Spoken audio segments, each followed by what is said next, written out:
In today's episode, I'm going to share with you how exactly I start my engagements. And the reason is because I want you to know the kinds of questions I'm asking, because you can ask these questions of your team if you're a VP of sales, or of yourself if you're a frontline salesperson. Let's get started. These are the 20 questions that I ask. I'm going to go through them quickly and maybe dive deeper into a couple. Let's do it.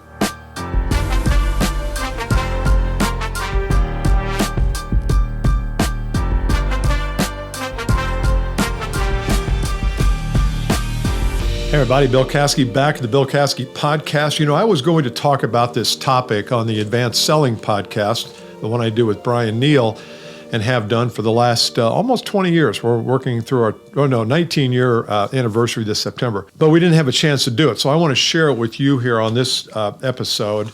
And these are the questions that I typically ask a VP of sales or CEO before I start the engagement of coaching and training and mentoring and counseling and advising their teams. And the reason, again, I'm telling you this is because you can do this for yourself. If you're a CEO, sales manager, take these 15, 20 questions. I'm not going to go through all of them, but a few of them I'll go through. And this is a great way to decide, okay, where am I? Where do I want to go? All right, so let's go through these. These are quick questions. I put these into AI, actually. You can train your AI. I've got a trained AI, so you put these in and it pretty much reports out, here are the things you need to work on in the order you need to work on them. So our AI is all trained up. Yours may not be. The questions still apply, though. Number one is I want to know current and target revenue. It's real easy. What's your current revenue? What's your targeted revenue? And by targeted, I mean 2 to 3 years out. I don't want to go 20 years out, but it's got to be more than just this year. So what's your targeted revenue goal for the next 2 or 3 years? I want to know what's your largest untapped opportunity.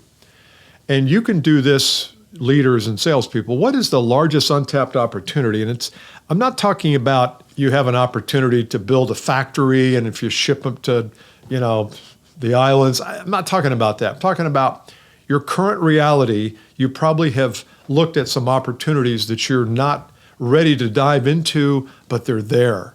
And they're not going to cost you a lot to pursue. Maybe it's a new segment. Maybe it's a new territory. But I want to know what your largest untapped opportunity is. I want to know your biggest sales process problem.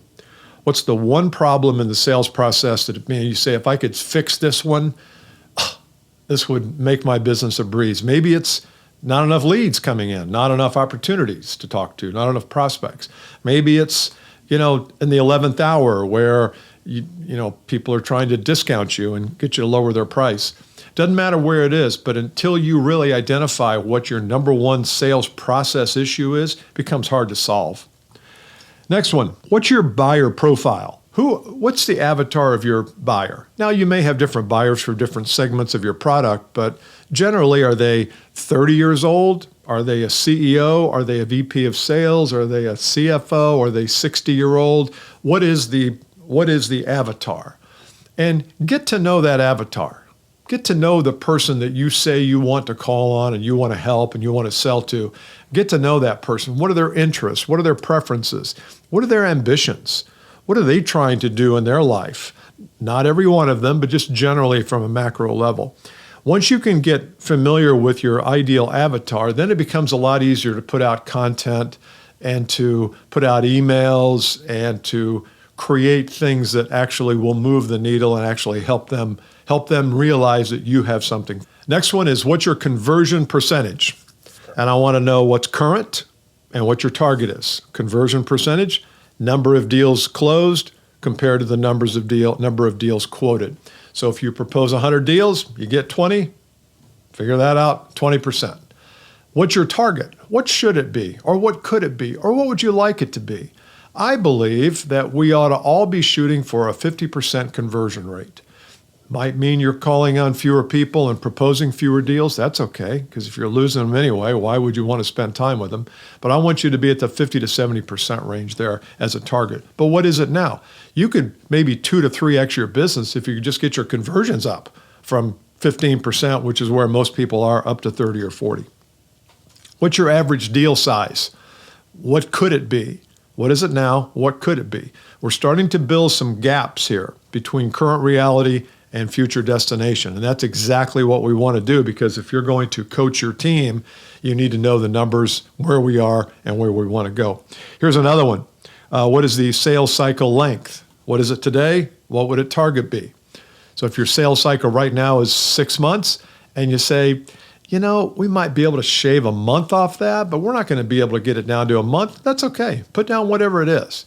We're not trying to get you to, and I always tell my clients this, I'm not trying to get you to dream so big that it's just unattainable, but I would like you to say, I think there's a way we can shave 30 days off, because if we can shave 30 days off over the course of a couple of years, that turn rate gets a lot higher, gets a lot better.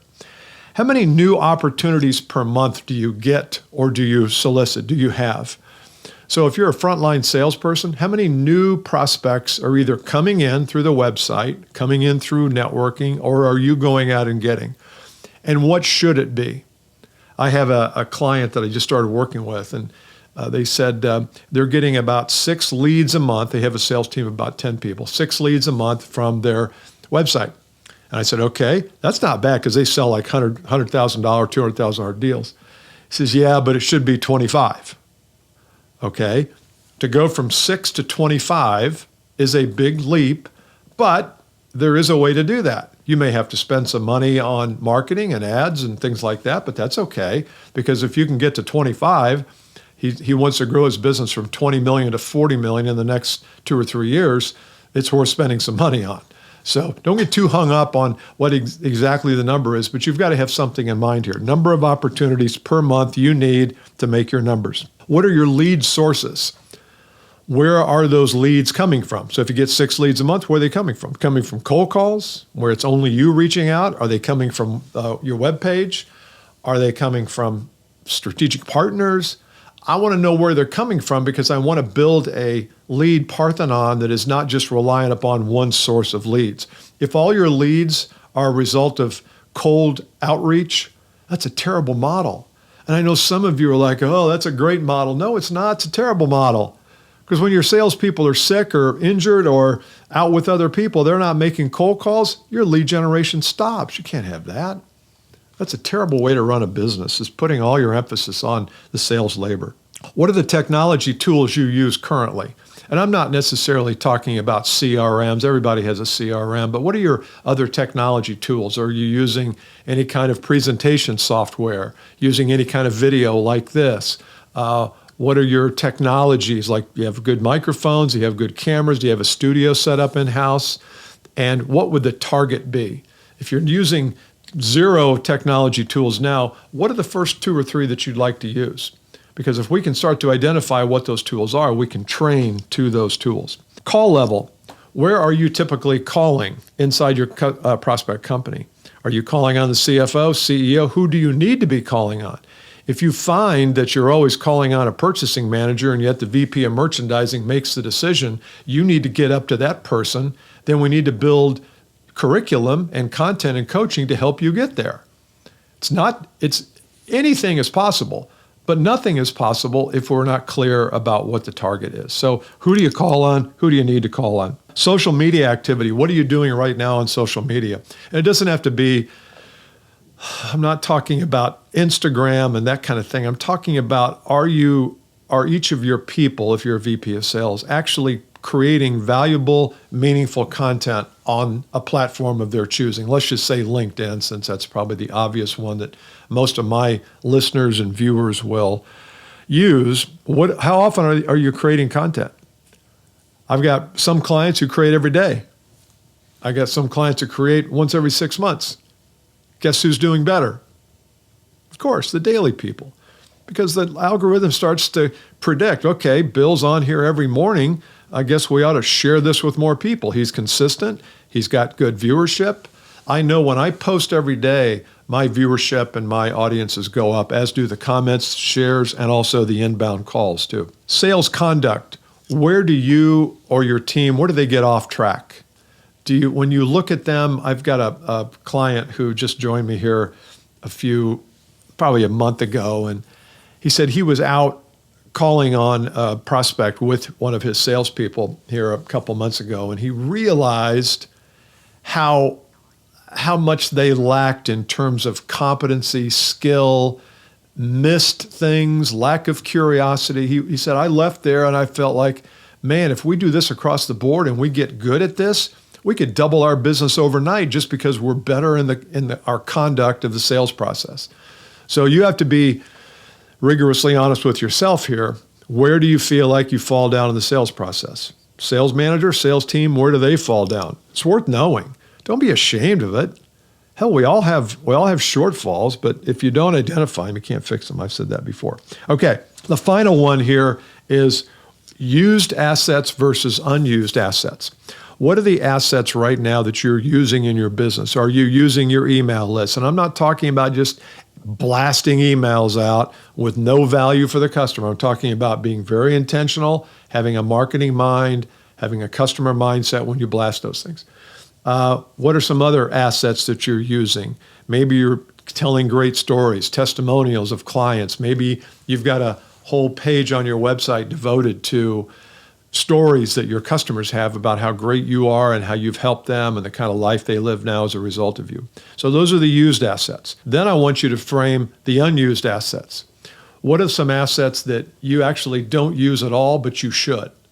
Maybe you don't use testimonials and you should. Maybe you're not using your own gift of knowledge and wisdom, and you've been in the business for 20 years. I've got a CEO of a company who's like recognized around the country as a trailblazer. He refuses to get on video. He could grow his business by 100%. We calculated it, so I know, not him, but one of his people. We calculated how much that little extra effort of him being on video once a week would be. It's incalculable. But if you're not willing to do it, and that's why we got to get past ourselves. You got to get your ego out of the way to use some of these unused assets, because the reason these assets are unused is because you don't see them as important. Doesn't mean they're not important, though. So those are about 15 or 16 questions that I ask whenever I go in and start working with somebody before the work starts, because if I realize that 10 of these don't need any help, we'll just focus on the 6 that do. You don't have to be bad at all these things. You just have to be bad at a couple so you know where to start. Hopefully that's helped you, whether you're a VP of sales, CEO, or a business leader of any kind. If you want to check out some of our work, we do monthly webinars. You can go to billcaskey.com/masterclass. We're doing one every month. We sometimes change the title and sometimes we don't. But if you're a VP of sales, CEO, and you want to get access to those, get invited. They're all complimentary. They're all 1 hour. We usually work on one problem during that hour. All right, I'll see you. Bye.